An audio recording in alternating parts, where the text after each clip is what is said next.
Thank you for tuning into another episode of the Sidewalk Search Party Newscast. I'm Rafael Luna. Paco has the day off, but we are continuing with our series of the reporters all over the city giving broken sidewalks updates.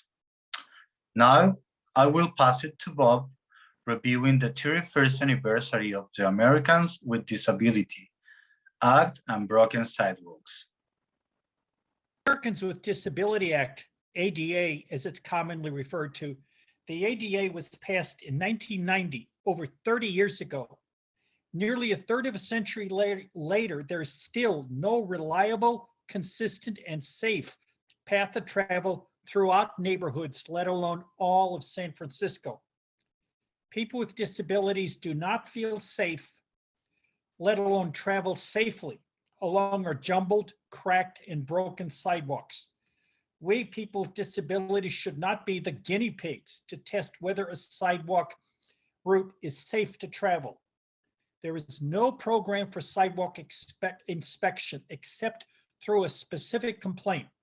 Even then, it can take months to get an inspection, file the proper paperwork, and then deal with delays from what may be an absentee property owner.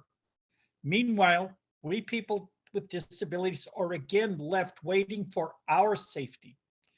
DPW needs to regularly monitor all San Francisco sidewalks, much as San Francisco monitors street pavement for safety.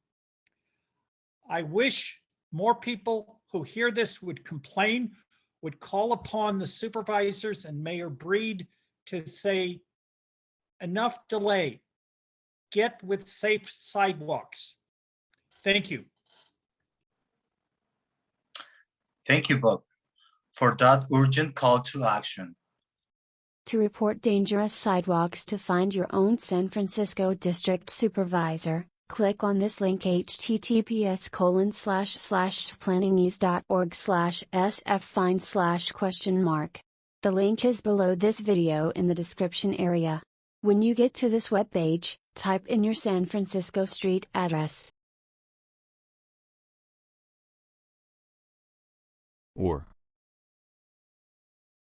Below, you will find the link to SF311 to report dangerous sidewalks. Thank you for watching and keep quacking about broken sidewalks.